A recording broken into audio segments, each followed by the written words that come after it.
자, 이제 41번 살펴보도록 하겠습니다. 다음 자료에 사회운동에 대한 설명으로 오른 것입니다. 자, 보시면은 이제 저울이 있네요, 저울. 저울이 보이고 있죠. 자, 사칙은 보겠습니다. 본사는 진주에 둔답니다. 진주. 본사는 계급 타파, 모욕적 칭호 폐지, 교육권장 상호의 침묵을 목적으로 하는데요. 본사원의 자격은 조선인은 하인을 불문하고 입사할 수 있답니다. 자, 일단은 진주에 둔다라는 거. 그리고 뭔가 평등을 강조하고 있죠. 계급 타파라니까 뭔가 평등을 강조한다라고 하는 걸 볼 수 있을 때 이런 포스터 나오고요. 이런 내용도 나옵니다. 모욕적 칭호. 이런 내용 나오면 뭡니까 이거? 형평운동입니다. 형평운동. 형평운동. 형평운동. 바로 이제 조선 형평사가 바로 이제 그 본사가 바로 진주에 있었습니다. 진주. 경상남도 진주에 두었었다. 형평운동. 형평운동 뭡니까? 백정의 차별 폐지예요. 차별 폐지. 당시 백정이라고 한다면 이제 조선 시대까지 우리가 뭐였습니까? 소말이나 잡는 도살업자 천민이었단 말이죠. 근데 이제 갑오개혁 때 이제 신문제가 법적으로 폐지가 됐는데도 불구하고 이 백정들은 계속적으로 일제 강점기 이후에도 계속 차별을 받습니다. 그 자식들도 학교에 가서 차별을 받고요. 백정 자식 이러면서 차별을 받다 보니까 이들이 이제 실질적으로 이제 하나의 또 운동, 이런 형평운동을 또 펼쳐나간다는 거죠. 거기에 대한 설명을 옳은 것을 고르시면 됩니다. 원불교를 중심으로 전개되었다. 자, 원불교, 여러분들 불교는 알겠는데 원불교는 뭐냐? 자, 원불교는 이제 생활불교라고 보시면 되겠습니다. 생활불교. 불교를 생활하자라고 해서 생활불교. 박중빈이라는 사람이 이렇게 만들었던 종교입니다. 박중빈. 자, 이거는 뭐냐면 이때 이제 전개된 건 새생활운동이라고 합니다. 새생활운동, 뭐 개간사업도 있고 새생활운동, 그다음에 근검절약 뭐 이런 운동들을 또 펼쳐나가고 저축을 하자 뭐 그런 내용들도 담고 있다라고 보시면 되겠고요. 민족자본의 보호와 육성을 추구하였다. 민족자본의 보호와 육성을 추구하였다. 요거 뭘까요? 물산장려운동이 되겠습니다. 물산장려운동. 자, 그 다음에 여학교 설립을 통해 여성교육에 매진하였다라고 나왔습니다. 이거는 뭐냐면요. 이거는 우리가 찬양회라고 있어요. 찬양회. 찬양회라고 있습니다. 그냥 봐주시면 되겠고요. 자, 백정에 대한 사회적 차별을 철폐를 목표로 했다. 정답은 4번이 되겠습니다. 자, 5번 언론사의 주관으로 진행되는 농촌 계몽 운동. 자, 언론사를 중심으로 한 농촌 계몽 운동. 이건 대표적으로 분화로드 운동이 있어요. 분화로드 운동. 분화로드 운동. 농촌 계몽 운동은 분화로드 운동이고요. 또한 또 당시에 이제 농촌 계몽 운동이 있었던 언론사를 중심으로 농촌 계몽이 일어났던 그 당시에 또 언론사 뭐가 있었냐면 동아일보가 주관을 해서 했던 또 진행했던 운동이 또 문자 보급 운동이라고 있습니다. 아는 것입니다. 뭐 이런 것도 또 있었다. 그냥 간단하게 알아두시면 되겠습니다. 정답은 4번이 되겠습니다. 42번 다음 선언이 직접적인 계기가 되어 일어난 사실로 옳은 것은 자 뭡니까? 정의의 선언입니다. 정의의 선언. 뭡니까? 자 뭐 내용이 좀 말이 좀 어려운데 민족적인 세력에 대해서는 그 불어적 민주주의적 성질을 명백하게 인식한답니다. 명백하게 인식한대요. 민족주의적 세력에. 자, 그리고 동맹자적 성질도 충분해요. 동맹자로 가겠다. 자, 그것이 타락하는 형태로 출현되지 타락하지 않는 것에 적극적으로 제휴한다. 적극적으로 제휴한답니다. 대중의 개량적 이익을 위해 종래의 소극적 태도를 버리고 분연히 싸워야 할 것이다. 자, 여기서 핵심적인 거 적극적으로 제휴하자. 동맹자다. 그 다음에 민족주의 세력에 대해서 인식을 하고 있다. 정우의 선언, 요게 핵심이에요. 핵심 정우의 선언. 요거 뭡니까? 민족 유일당 운동의 한 배경입니다. 민족 유일당 땅 운동의 모습이 여기서 나타나는 거죠. 우리가 앞에서 이제 조선 민흥회 또 정우의 선언을 통해서 어느 정도 비타협적 민족주의자들과 당시 타협적 민족주의자들은 이제 일제로 빌붙어 버렸죠. 민족주의자 중에는 이제 비타협적 민족주의자들 절대 독립을 외치고 있죠. 그들과 이제 사회주의자들 1920년대 일제가 치안유지법을 제정하면서 이제 사회주의자들 엄청나게 탄압을 하면서 그들도 뭔가서 합법적으로 독립운동을 할 수 있는 공간을 찾게 되는 거죠. 거기에 이제 비타협적 민족주의자들과 결국 합치게 됩니다. 자, 그러면서 이제 조선 민흥회가 만들어지고요. 그 다음에 정우의 선언을 통해서 결국은 이제 일제강점기 최대의 어떤 민족단체가 결성되게 됩니다. 좌우합작, 민족 유일당의 모습이죠. 그게 뭡니까? 1927년도에 만들어졌던 신간회가 되겠습니다. 신민회하고는 여러분들 구별하셔야 됩니다. 신간회가 되겠습니다. 바로 그 계기가 되어서 일어난 사실, 신간회가 만들어진 거죠. 그거에 대해서 모르시면 됩니다. 민족 유일당 운동이 추진되어 신간회가 창립됐다. 정답이 1번이네요. 나왔네요. 네. 2번 청년단체를 막내하여 조선 청년연합회가 결성됐다. 이건 1920년도 얘기입니다. 자, 3번 우리말과 우리 역사를 연구하는 조선학 운동이 전개되었다. 이건 1930년대 초요. 30년대 초. 자, 조선학 운동이라고 한다면 뭐냐? 누가 하냐면, 자, 문일평이라든가 정인보, 바로 신채호 선생의 제자들이 중심이 돼서 조선학 운동을 펼쳐 나갔습니다. 조선학 운동. 자, 그 다음에 4번 실력 양성과 무장투쟁을 함께 추구하는 신민회가 조직되었다. 이거는 언제죠? 예, 1907년도에 1907년도. 이거는 이제 일제강점기 이전입니다. 자, 5번 임시정부의 노선 갈등을 해결하기 위해 국민대표회가 만들었다. 이게 1923년도거든요. 자, 국민대표회의 뭐였습니까? 우리가 이제 임시정부가 어느 순간부터인가 이제 외교 투쟁론자들과 외교 독립론자들과 이제 무장 독립론자들이 이제 나누어지게 된 겁니다. 그때 왜 그러냐면 외교 독립을 주장했었던 이승만이 무엇을 국제 연맹에다가 한반도의 위인 통치권을 이렇게 건의합니다. 가뜩이나 당시 독립운동가들은 지금 일제 독립에 대해서 지금 이제 혈안이 돼 있는 이 상태에서 이승만의 어떤 행동, 돌출 행동에 대해서 상당히 거부감을 나타내게 되죠. 이승만 탄핵 운동을 벌입니다. 이 와중에 이제 어떻게 할 것인가? 거기서 이제 갈등이 골이 깊어지는 겁니다. 거기서 이제 많은 민족운동가들이 사회주의 민족운동가들, 그다음 민족주의 민족운동가들, 그리고 외교 독립운동가들, 외교 독립운동가, 무장투쟁 독립운동가들 이게 갈라지면서 새롭게 다시 만들 것이냐? 아니면 이 어떤 시스템을 조금 바꿔갖고 조금만 개조할 것인가? 창조파, 개조파로 나눠가고 결국 싸움을 하고 결국 의견을 좁히지 못하고요. 결국은 많은 독립운동가들이 임시정부를 떠나게 되죠. 이때 남아있던 그 독립운동가가 바로 김구 선생입니다. 김구 선생이 계속적으로 이제 유지해 나가다가 결국 나중에 이제 한인 애국단도 이제 만들게 되고요. 그 다음에 이제 충칭까지 가서 대한민국 임시정부가 다시 한번 또 일어설 수 있는 중흥의 어떤 시기를 보내기도 했었죠. 자, 그때 이제 어떻게든 해결하기 위해서 그 당시 위기였던 그 임시정부를 해결하기 위해서 이제 국민대표회의를 개최하기도 했지만 결국 많은 독립운동가들이 떠났다. 이거 정도만 알아두시면 좋겠습니다. 42번의 정답은 1번입니다. 43번 보겠습니다. 충청도 해덕현 출생이고요. 자, 뭐 많은 내용들이 있는데 여기서 이제 여러분들 좀 볼 게 뭐가 있냐? 조선 상고사. 상고사가 있다고 하네요. 자, 그리고 독립협회 가입됐다. 그다음에 무정부주의 동방연맹. 무정부주의는 약간 좀 폭력적인 것들을 주장했던 분이거든요. 그렇죠? 요걸 한번 보시면은 이 선생님 누굴까요? 여기서 여러분 핵심 키워드라고 한다면 나머지는 몰라도 나머지는 잘 모릅니다. 모를 수도 있습니다. 모를 수 있는데 여기서 핵심이 되는 건 조선 상고사예요. 상고사. 자, 조선 상고사를 저술했던 분 누굽니까? 바로 신채호 선생입니다. 신채호 선생. 조금 어려울 수 있어요. 조선 상고사만 여러분들 아신다면 신채호 선생 바로 나올 수 있습니다. 정확히 아시면 됩니다. 예, 우리 한국 통사하면 박은식 선생. 조선 상고사, 조선사 연구처 하면은 신채호 선생 이렇게 아시면 되겠습니다. 자, 신채호 선생에 대한 내용을 옳은 것은 하얼빈에서 이토 히로부미를 사살한 거 누구죠? 여러분 다 아시죠? 안중근 선생이고요. 항우는 애국단을 조직하여 무장투쟁을 전개한 거 김구 선생입니다. 김구 선생. 자, 명동학교를 설립하여 민족의식 고취에 노력하였다. 이 김야견이란 분입니다. 김야견이란 분이 있습니다.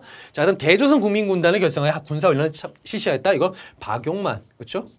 박용만. 미주에서 활약했던 무장투쟁론자 중에 한 명입니다. 박용만. 자, 그다음에 민중의 직접 혁명을 주장하는 조선혁명선언을 집필하였다. 뭐 집필이랄 것까지는 없는데 선언서입니다. 이거는 뭡니까? 의열단의 활동 지침입니다. 의열단의 활동 지침입니다. 당시 이제 의열단을 만들었던 김원봉이 신채호 선생을 찾아가서 우리가 이러한 어떤 개별 투쟁 단체, 개별 투쟁 무장 단체를 만들고자 하는데 여기에 대한 어떤 하나의 활동 지침을 하나 써주십시오. 해서 쓴 게 바로 조선혁명선언입니다. 바로 직접혁명, 무엇을 주장하냐? 폭력을 주장하는 겁니다. 폭력을 통해서 우리가 독립을 이뤄내야 된다는 게 바로 이 신채호 선생의 어떤 그 주장이었습니다. 자, 그래서 정답은 몇 번입니까? 5번이 되겠습니다. 44번 보겠습니다. 밑줄근 기억이 시행된 시기에 일제정책으로 옳지 않은 것은 자, 학도지원병제가 나왔습니다. 이거 언제입니까? 1943년도죠. 그렇죠? 예, 학도지원병제. 자, 그 다음 보시면은 시기라고 나왔습니다. 일제정책. 이 시기. 시기에 일제정책. 여러분들 일제정책, 일제가 어떻게 정책이 변해됐는가? 이거 시험 문제 매우 많이 나옵니다. 1910년대 무단통치, 1920년대 문화통치, 1930년대 이후에 민족말세통치. 근데 1930년대 이후에 민족말세통치의 어떤 그 모습은요. 여러분들 뭐 어찌 보면은 더 세분화해서 나눌 수 있지만 크게 나눈다면 1930년대부터 해서 이후죠. 30년대 이후인데 요거를 나눈 기점이 30년 이후인데 나눈 기점이 뭐가 되냐? 바로 1937년도에 중일 전쟁이 되겠어요. 중일 전쟁.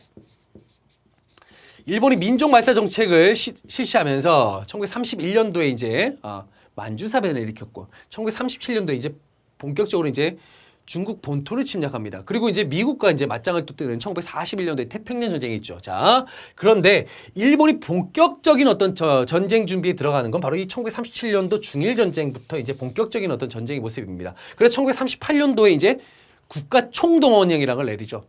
그러면서 우리나라 당시 조선의 각종 인적 자원들, 물적 자원들을 마구마구 가져갑니다. 거기 인적 자원이라는 건 바로 이 어린 학생들까지 전쟁터로 끌고 가고요. 뭐 남자들은 뭐 저기 전쟁터 아니면은 아주 고통스러운 아주 힘든 어떤 노동의 현장에 가서 이제 징용을 당하게 되는 거죠. 징용을 당하게 되는 거죠. 징병, 징용 이런 것들이 자행되던 시기 바로 그게 이제 1937년도의 이후의 어떤 모습이라고 보시면 되겠습니다. 아시겠죠? 물론 1930년대 이후는 민족 말살 통치가 맞습니다. 이 전체가 민족 말살 통치의 모습이 맞지만 이때는 이제 식민 통치를 좀 더 식민 통치가 좀 더 강화되는, 왜냐하면 전쟁 준비를 해야 되니까 서서히 이제 강화되는 어떤 시점이라고 한다면 본격화되는 시기는 바로 중일 전쟁 이후라 이렇게 여러분들 생각하시고 공부하실 때 그렇게 좀 생각하시고 공부하시면 됩니다. 아시겠죠? 자, 그러면은 여러분들 이 시기에 일제 정책으로 옳지 않은 것을 고르는 겁니다. 보겠습니다. 한국인의 하나의 태용령이 적용되었다. 이런 문제들은요. 꼭 30년대 이후 한 다음에 10년대, 20년대 얘기들을 하나씩 끼워 넣습니다. 그래서 그걸 찾아내시면 되는 거예요. 시험 문제는 자주 나오지만 매회 나옵니다. 안 나올 때가 없어요. 매회 나오니까 공부하셔야 됩니다. 이건 1910년대죠. 자, 10년대. 그렇기 때문에 정답이죠. 그렇죠? 옳지 않은 거니까. 자, 나머지 보겠습니다. 식량 배급 미국 공출 제도를 실시했다. 그렇죠? 배급. 전쟁터에 많은 또 군수 물자들, 군량미 같은 거 이런 거 다 보내야 되지 않습니까? 그렇죠? 그러니까 배급을 할 수밖에 없는 거고 공출제도, 미국 공출제도. 뭐 미국만 보내는 게 아니에요. 뭐 곡식만 보내는 게 아니고요. 가축도 보냅니다.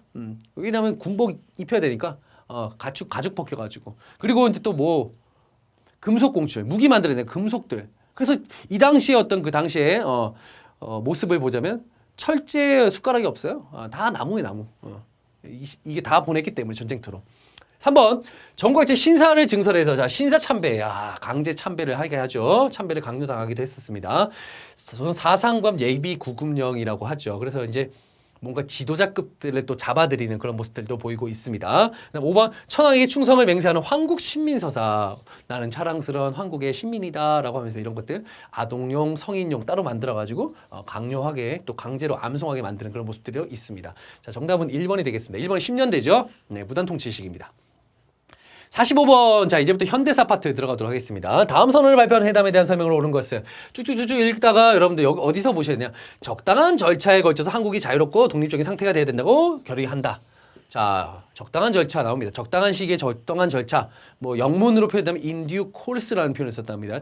in due가 이제 적절한 course, 절차에 따라서 이렇게 나옵니다. 자, 적당한 절차. 적절한 시기. 자, 이거 무슨 회담이냐? 카이로 회담입니다. 카이로 회담. 화이로 회담에서 한국의 독립 문제를 처음으로 논의하게 됩니다. 논의하게 되었다. 요게 여기 카이로 회담의 핵심이라고 보시면 되겠습니다. 자, 보기에서 한번 찾아야겠습니다. 소련의 대일전 참전을 결의했다. 이거 얄타 회담입니다. 얄타 회담. 얄타 회담이 이제 1945년도, 이건 1943년도거든요. 처음으로 논의가 된 거지. 얄타는 1945년도입니다. 이때 이제 소련이 대일전 참전, 소련이 드디어 이제 일본전 참전을 하게 됩니다. 미국의 어떤 제안에 의해서 대일전, 일본전에 참여하게 되는데 상당히 당시 이제 미국의 입장에서는 자, 소련이 내려와서 저기 만주에 있던 그 일본 관동군과 치열한 전투를 벌일 거라고 생각을 했던 거죠. 그런데 상당히 쉽게 밀고 내려오는 거예요. 그러다 보니까 이제 한반도까지 내려왔는데 어디까지? 한반도까지 쭉쭉 내려가는 거예요. 미국이 당황했죠. 38도선을 경계하고 여기까지만 하자. 거기까지는 너가 점령을 하고 여기 38도선 이남은 내가 점령할게. 그래서 분할 점령이 그때 만들어지게 된 겁니다. 그때부터 어떻게 보면은 이 분단의 어떤 서막이 열리게 된다는 거죠. 그때부터 이제 분단의 고착화까지는 안 되더라도 분단의 어떤 서막이 시작되었다. 서막이 였다. 이렇게 보시면 되겠습니다. 이게 바로 얄타 회담이고요. 자, 2번 국제적으로 한국의 독립을 처음으로 보장했다. 자, 2번이 정답이 되겠습니다. 3번 독일 항복 후에 전후 추리 문제를 협의하기 개최되었다. 4번 마지막 남아 저항하는 일본에 무조건 항복을 요구했다. 이거는 이제 나중에 포츠담 회담이죠. 포츠담 회담. 사실 포츠담 회담 같은 경우는 뭐 사실 우리 한국사를 공부하면서 뭐 독일 항복 후 그다음 뭐 일본에 대한 무조건 항복 요구 뭐 이런 내용들이 사실 정답으로 나올 리는 없습니다. 근데 포츠담 회담에서 한국과 관련된 게 나온다라고 한다면 그거죠. 카이로 회담의 내용을 재확인하였다. 재확인하였다. 이게 그러니까 한국의 독립 문제에 대해서 다시 재확인했다라는 거. 그런 게 우리 입장에서는 중요한 내용이 되겠죠. 5번 미국, 영국, 소련 내순회가 모여서 한국 독립에 대해서 논의했다. 이것도 얄타 회담이에요. 얄타 회담. 자, 그래서 정답은 2번이 되겠습니다. 다음 선언이 발표된 시기를 연표해서 옳게 고른 것은 자, 동포여와 8.15 이전과 이후에 피차의 과오와 마찰을 청산하고 우리 정부 밑에 모이자. 그리하여 그 지도하에 3천만의 총력량을 발휘하면서 신탁 관리제를 배격하는 국민운동을 전개하여 자주독립의 확대가 때까지 3천만 전 민족의 피 한 방울까지라도 흘려서 싸우는 항쟁이 개시를 선언하고 글을 중간에 끊질 않네요. 그렇죠? 여기에서 뭡니까? 신탁 통치를 배격하는 국민운동을 전개하자. 자, 이게 무슨 뜻일까요? 당시 신탁 통치를 결정합니다. 어디서? 여기에서 결정하죠. 신탁 통치를 결정하게 됩니다. 이제 한반도 문제를 어떻게 할 것인가? 를 두고는 일단 신탁 통치를 결정해요. 이건 뭡니까? 독립할 능력이 없는 나라를 강대국들이 일정 기간 동안 통치하겠다는 뜻이 바로 신탁 통치입니다. 최장 5년까지 미영 중소의 나라들이 4명이 나라가 돌아가면서 통치를 하자라고 하는 내용이 전제로 깔리고요.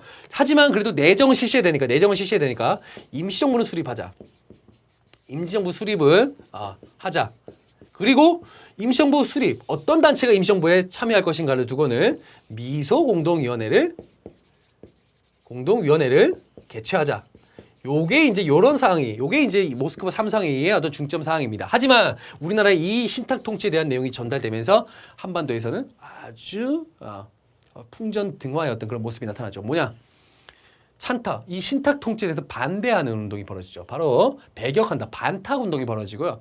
그거는 이제 주로 민족, 우익 세력들이 주로 이제 반탁 운동을 전개했고 좌익 세력들은요, 소련의 지시를 받아가지고 찬탁 쪽으로 이제 선회합니다. 처음에는 반탁이었다가. 자, 그러면서 이제 좌우 간의 어떤 이념 대립이 극심해지는 상황이에요. 그게 언제일까요? 모스크바 3상회의 이후입니다, 바로. 그거 어떻게 될까요? 나가 되겠죠, 나가. 물론 그 이후에 쭉 이어지지만 운동을 전개하자라는 취미에서 봤을 때 신탁 통치가 바로 이때 이제 전개가 된다. 반탁 운동이 이때 전개가 된다. 이렇게 여러분 살펴보시면 되겠습니다. 정답은 그래서 2번이 되겠습니다. 아시겠죠? 네. 47번. 다음 뉴스에서 보도하고 있는 헌법에 대한 설명으로 옳지 않은 것. 자, 옳지 않은 거 나옵니다. 자, 대한민국 정부 수립 이후 첫 번째로 개정된 헌법. 1차 헌법이네요. 1차 헌법. 자, 7월 7일 공포되었습니다. 이번 개헌은 정부 통역 직선제 채택이라고 합니다. 직선제. 자, 1차 헌법 직선제 나왔습니다. 자, 1차 헌법 언제 만들어졌을까요? 여러분들 1차 개헌 헌법 뭡니까? 1차 헌법이 아니고 1차 헌법이 아니죠. 죄송합니다. 1차 개헌입니다. 개헌. 자, 1차 개헌. 직선제. 무슨 직선제? 대통령 직선제. 자, 이거 언제? 1952년도. 무슨 개헌입니까, 이게? 발췌 개헌입니다. 발췌 개헌. 여러분, 발췌가 뭐예요, 발췌? 우리가 어디서 발췌한다 이런 얘기를 합니다. 발췌 개헌이 뭘까요? 어느 중요한 대목의 중요한 어떤 글을 중요한 대목을 일부 좋은 것만 골라서 쓴다가 바로 발췌입니다. 어떤 중요한 대목을 뽑아서 쓴다가 바로 발췌입니다. 자, 어땠냐? 당시 이제 여당이었던 자유당을 선했던 여당, 그렇죠? 여당 이승만 대통령이 있었죠. 야당이 있었겠죠, 그렇죠? 자, 이게 어땠냐면 이승만이 당시 이 6.25 전쟁 초기 대응의 미흡, 그다음에 이제 뭐 친일파 처단에 대한 소극적인 태도, 뭐 이런 것들이 빌미가 돼가지고 국회 내에서 지지 세력이 없어져요. 지지 세력이 상당히 떨어집니다. 자, 지지세력 떨어지니까 전에 이제 처음에 대통령 됐을 때 어떻게 대통령이 당선됐습니까? 간선제죠. 국회 내에서 이제 국회의원들이 뽑는 간선제로 당선이 되는데 이걸 그대로 유지하다가는 국회 내에 지지 세력이 없다 보니까 대통령이 떨어질 게 뻔해. 그러니까 어떻게 합니까? 개헌을 하자는 거죠. 그 개헌이 뭡니까? 나는 아무래도 대통령 직선제로 가는 게 좋을 것 같아. 국민들이 뽑는 게 나을 것 같아. 근데 야당 쪽에서는 안 된다. 안 된다. 그거 바꾸는 게 어딨냐. 바꾸려면은 우리는 내각 책임제로 가겠다. 내각 책임제로 가겠다. 자, 그러면은 이승만이 그때 그러죠. 그럼 이거 두 개를 잘 이렇게 좋은 것들 뽑아 써가지고 하자. 란 쪽으로 갑니다. 그렇게 갔는데 결국은 나중에 이제 야당의 또 반대가 극심해지니까 어떻게 합니까? 야당 그 대표적인 의원들을 야당 대표적인 의원들을 북한 또 공산당 앞잡이로 몰아가지고 잡아들이게 되죠. 그때 이제 동원됐던 게 뭐 군경도 있었고요. 뭐 그다음에 깡패 조직도 있었어요. 뭐 백골단 이래가지고 깡패 조직도 이제 동원해가지고 이제 야당 의원들을 탄압하는 그런 모습들입니다. 그게 바로 부산 정치파동이라는 거거든요. 자, 어찌됐든 그러면서 결국은 직선제를 국회에서 기립표결로. 자, 찬성, 반대 내리세요. 네, 기립표결로 해서 이렇게 해서 직선제안을 통과시킵니다. 이승만이 왜 직선제를 했을까요? 아직 당시에 우리 국민들은요, 아직까지 민주주의 학습이 제대로 안 돼 있는 상태예요. 그러다 보니까 민주주의 학습이 안 되다 보니까 아직까지 이승만 대통령을 이제 왕이라고 생각하는 거예요. 이 농촌에 있던 많은 농민들, 할아버지들, 할머니들은 뭐냐면 왕이 살아계신데 뭐 왕을 왜 바꿔? 이런 어떤 생각들이 있었던 거죠. 그러니까 이승만이 직선제로 하면은 내가 당선될 확률이 높겠다라는 게 보였던 거죠. 그리고 이승만의 어떤 그 네임밸류, 그렇죠? 해외에서 계속적으로 독립운동을 했다라고 하는 그런 네임밸류가 상당히 좀 높았습니다. 자, 이런 것들을 바탕으로 해서 한번 보겠습니다. 계엄하에서 통과했다. 자, 계엄하에서 통과했습니다. 예, 계엄하에서 그러니까 군대를 다 여기 국회에다가 주변에다 깔아놓고는 통과시켜버린 거예요. 예. 6.25 전쟁 중이었어요. 1952년이면요. 52년이면 6.25 전쟁 중에 어디서? 부산에서 공포되었습니다. 왜 부산에서 했을까요? 전쟁 중에 우리 부산은 임시수도였습니다. 그렇죠? 임시수도였기 때문에 부산에서 공포되었다. 그래서 아까 제가 말씀드렸지 않습니까? 부산 정치파동이었다고. 야당 탄압. 자, 국회 형태를 양원제로 규정하였다. 자, 양원제로 규정하기도 했었습니다. 뭐냐? 왜냐? 당시 야당의 내각 책임제 이런 것들 발췌한다고 했죠. 발췌. 야당의 내각 책임제도 어느 정도 이제 받아들였거든요. 내각 책임제의 핵심은 또 양원제거든요. 양원제. 이런 것들을 규정하기도 했었지만 실질적으로는 대통령 직선제가 이게 진짜 핵심이었다고 보시면 되겠습니다. 규정은 했지만 제대로 시행은 안 됩니다. 제대로 시행은 안 된다. 맞는 내용입니다. 이게 좀 약간 어려운 보기가 되겠습니다. 4번 초대 대통령 하나에 중임 제안을 첩하였다. 자, 요게 이제 진짜 아닌 게 되거든요. 4번이 정답인데 왜 그러냐? 발췌 개헌 다음에 1956년도에 무슨 개헌을 하냐면요. 4.4.5.1 개헌이 있습니다. 이거 2차 개헌이거든요. 이때는 두 번 대통령이 됐지 않습니까? 1948년도 1대 초대 대통령, 52년도에 2대 대통령 해갖고 56년도에 이제 끝나야 되는데 56년도쯤에 이제 다시 개헌을 합니다. 뭡니까? 초대 대통령에 한해서 중임 제안. 딱 두 번 하면 끝이거든요. 사실 이제 끝나고 이제 대통령 자리를 물려줘야 되는데 초대 대통령에 한해서 이제 중임 제안 여러 번 할 수 있는 것을 제안하는 걸 철폐시키고자 해서 개헌을 하게 됩니다. 그때 당시 국회 의석수가 203석이었습니다. 근데 헌법을 통과시키기 위해서는 3분의 2가 찬성을 해야 돼요. 근데 당시 203석 중에서 찬성한 의원들이 135명입니다. 근데 203석의 3분의 2는 당시 봤을 때 136이라고 이제 나와 있거든요. 그런데 이게 이제 한 표차로 이제 이게 개헌이 안 되니까 이때 이제 여당의 자유당 쪽에서 대학 수학 교수들을 이제 불러가지고 이제 계산을 한 거예요. 그래서 203석의 3분의 2 하니까 뭡니까? 135.3333이 나온다. 그래갖고. 그러니까 반올림 아시죠? 4는 떨어지고 5는 올라간다. 그래서 3은 떨어진다 해서 135명이 맞다. 203석의 3분의 2는 135석이 맞다 해서 이거를 결국 부결했던 걸 다시 통과시켜버립니다. 그러면서 이제 중임 제안 첩회하고 다시 3대 대통령으로 이제 취임하게 되는 게 바로 이승만입니다. 자, 요거 지각하시면 되겠습니다. 이건 4.4.5.2 개헌 관련이시죠. 5번 국회에서 토론 없이 표결에 붙여져 통과되었다. 그렇죠? 아까 기립 표결이라고 했었죠. 자, 맞습니다. 자, 47번 정답은 4번이 되겠습니다. 48번 가나 사이에 있었던 사실을 옳은 것은 자 보겠습니다. 대한민국과 미국은 서로의 군사적 안전을 보장하는 한미 상호 방위 조약입니다. 한미 상호 방위 조약. 요건 언제입니까? 6.25 이후가 되겠어요. 6.25 이후에 이제 한반도의 어떤 그 방위를 위해서 한미 상호 방위 조약을 체결하게 되고 이제 주한 미군을 여기다가 이제 주둔시켜 버리는 거죠. 자, 그다음에 브라운 각서를 통해 한국군의 베트남 추가 파병의 대가로 군사 경제적 지원을 약속하겠다. 브라운 각서. 그렇죠? 브라운 각서를 통해서 자, 미국이 너희들 베트남에다가 군대 좀 파견해 줄래? 근데 우리한테 뭐 줄 건데? 당시 이제 박정희 정부에서 우리 국군 전력 증강을 위해서 군사적 지원이라든가 경제적 지원 없냐?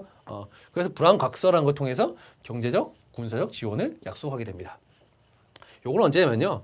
1966년도의 모습입니다. 자, 요 사이에 있었던 거죠. 이제 요거는 이제 6.25이니까 이게 이승만 정부 때고요. 그렇죠? 요거는 이제 박정희 정부 때의 모습이라고 보시면 되겠습니다. 박정희 정부 때. 자, 이 사이에 있었던 사실. 자, 남북한이 동시에 유엔 가입했다. 이건 노태우 정부 때의 모습입니다. 노태우 정부 때 91년도죠. 네. 대한민국과 일본이 국교를 정상화했다. 자, 요게 언제냐면요. 1965년 한일 협정이라는 게 체결됩니다. 65년도. 한일 국교 정상화가 이루어지죠. 사실은 우리가 이제 한일 국교 정상화. 일본의 어떤 확실한 사죄가 있어야 되고 보상이 있어야 되는데 정확한 사죄가 없었습니다. 그게 이제 당시 일본이 아직까지 우리가 이제 위안부 할머니라든가 아니면 징용으로 끌려가셨던 많은 또 힘들었던 그 분들이 개별적으로 지금 청구를 해도 그들이 이제 일본이 무시하는 거, 일본 정부가 왜 그거에 대해서 무시하냐, 그거에 대해서 받아들여지지 않냐. 왜냐하면 이때 다 끝났다 이거죠.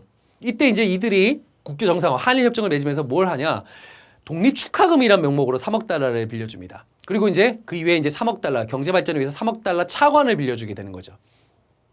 이게 뭐냐, 독립 축하금이 뭡니까? 사죄 비용이 아니죠. 너희 독립 축하해.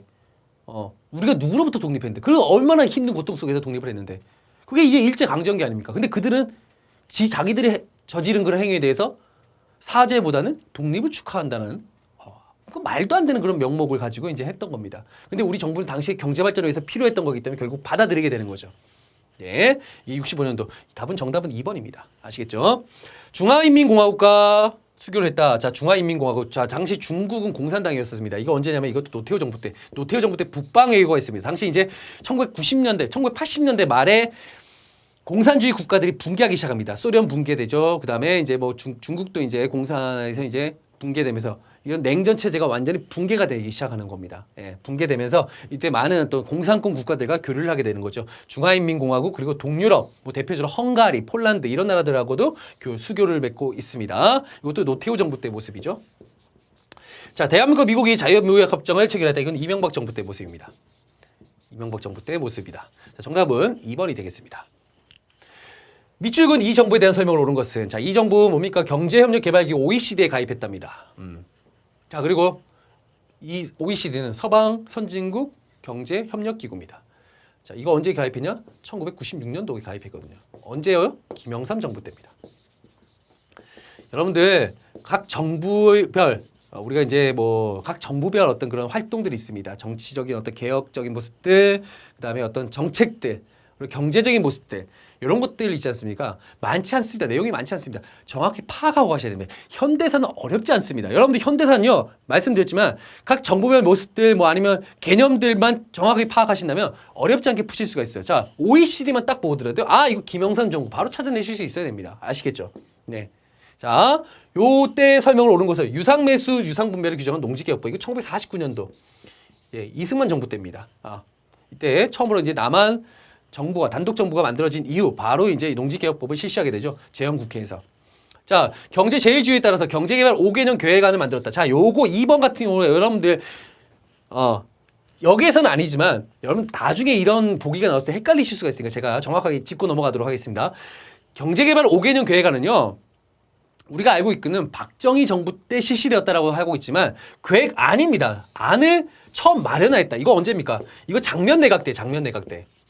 작년 내각 때 이거를 처음으로 계획안을 만들었는데 이게 결국 5.16 군사정변으로 인해서 결국은 이게 작년 정부가 1년도 못 가서 이제 완전히 붕괴가 되지 않습니까? 그러면서 이제 그걸 그대로 갖고 와서 이제 박정희 정부 때 처음으로 실시하게 되는 거예요. 아시겠죠? 예, 요거 아셔야 됩니다. 자, 3번 농촌 환경 개선과 소득 증대를 목표로 새마을 운동을 시작했다. 이것도 역시 언제입니까?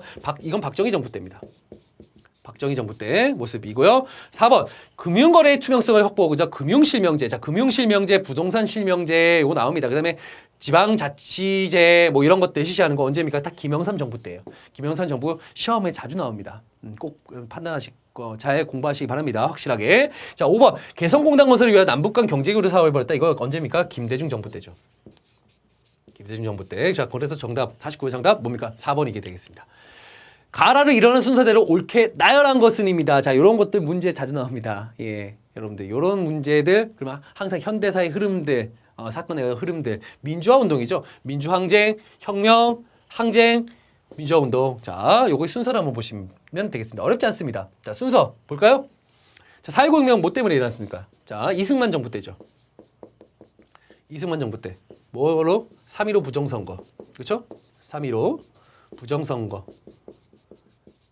투표함 바꿔치기, 사전투표 이런 것들을 통해서 결국은 여당 쪽의 어떤 그런 부정선거의 모습들 결국은 이제 마산에서 시작되었는데 이제 김주열 학생이 이제 부산 앞바다에서 이제 체류탄에 이제 눈에 맞은 그게 둥둥 떠오르면서 이제 전국적인 규모로 확대되었고 대학 교수단의 어떤 시국 선언문까지 나오면서 결국 이승만이 하야했던 4.19 혁명이 이게 첫 번째가 되겠습니다. 자, 그 이후에 이제 뭐가 그리고 이거는 부마항쟁 여러분들 부마항쟁이라고 하죠. 이거는 언제입니까? 이거는 1979년도에. 이건 1960년도. 자, 1979년도 부마항쟁은요, 이건 뭡니까? 유신체제의 어떤 마지막 어떤 유신체제를 붕괴시키는 결정적인 또 어떤 모습을 보이고 있었죠. 이때 이제 유신체제에 대한 반대운동이 계속 전개되고 있는 와중에, 외신 기자들을 놓고 이제 당시 신민당 총재였던 김영삼이 이제 뭘 합니까? 외신 기자에게는 유신 반대에 대한 어떤 내용을 이렇게 기자회견을 갖습니다.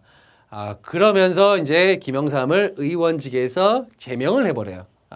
제명을 하면서 당시 김영삼 신민당 총재를 응원하던 부산 마산에서 이런 운동들, 유신체제 반대 운동에 대한 항쟁이 벌어지게 되는 거죠. 여기를 이제 또 이제 당시 유신 정부에서 강경 진압을 하면서 여기에 대한 부마 항쟁을 강경 진압할 것인가? 또 정부 내에서 또 당시 중앙정보부장이었던 김재규는 온건적인 어떤 그런 입장을 취했던 거죠. 거기에 이제 또 트러블이 생기면서 결국 중앙정보부장에 의해서 결국 박정희 대통령이 죽음을 당하게 되는 거죠. 그러면서 이제 11.6 사태로 유신체제가 붕괴됐습니다. 자, 2번이 되겠습니다. 이거 두 번째고요. 그 다음에 이제 이후에 이제 등장했던 게 누굽니까? 유신체제가 붕괴되자 이제 공간을 틈타서 이제 신군부 세력들, 그렇죠? 노태우 그다음에 전두환을 필두로 하는 신군부 세력들이 또 정치 권력을 잡게 됩니다. 그 과정에서 이제 광주에서 이제 일어났던 민주화 운동을 아주 강경 진압하게 되죠. 공수부대를 투입해서 아주 강경 진압하는 그런 모습들을 보입니다. 자, 5.18 광주 민주화 운동이죠. 자, 이건 1980년도의 모습이죠. 자, 그렇게 전두환 정권을 계속 유지해 나갑니다. 자, 그러면서 헌법도 바꾸면서 7년 단임제, 그리고 체육관 선거를 하죠. 그렇죠? 대통령 선거인단 조성해서 체육관 선거. 그러면서 그 이후에 자기가 7년 단임 후에 자기 세력들을 계속해서 이제 대통령으로 이제 만들고자 했었지만 이때 이제 국민들은 직선제 개헌안, 직선제로 바꿔라라고 하는 그런 어떤 민주화 운동을 전개해 나갑니다. 결국은 이 6월 민주화 항쟁, 그렇죠? 1987년도 이 6월 민주화 항쟁의 어떤 결과 대통령 직선제, 5년 단임제의 어떤 직선제로 개헌이 되게 됩니다. 그게 이제 당시 민정당 대표였던 민주정의당 대표였던 노태우가 결국 6.29 선언을 통해서 대통령 직선제로 가겠다라고 이제 선언을 하게 되는 거죠. 자, 그래서 이게 세 번째고요. 이게 네 번째. 그래서 정답은 뭐가 되겠습니까? 나다라가 정답은 3번이 되겠습니다. 자, 여러분들 아주 쉼없이 또 이렇게 기출문제 한번 또 풀어봤습니다. 여러분들 어려우셨나요? 예. 27회 같은 경우는 좀 약간 문제 난이도 측면에서 봤을 때는 조금 약간 어렵진 않았다라고 이제 볼 수가 있습니다. 26회가 또 워낙 어려웠기 때문에 그럴 수도 있겠지만 27회는 좀 그렇게 어렵지 않았다라는 거 여러분들 생각해 두시기 바랍니다.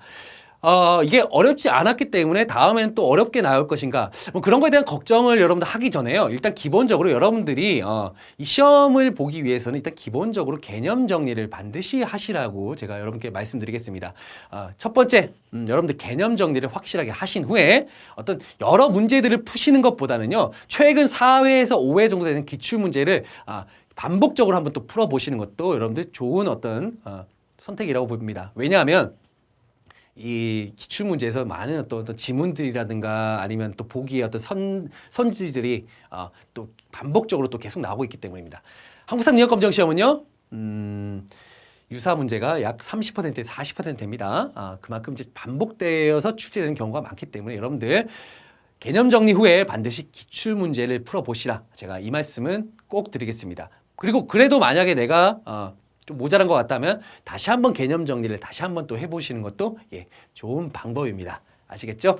예, 여러분들 28회에서는요 반드시 또 좋은 성적을 내셔서 여러분들 원하시는 결과 꼭 얻어가시기를 간절히 기원하겠습니다. 자, 감사했습니다.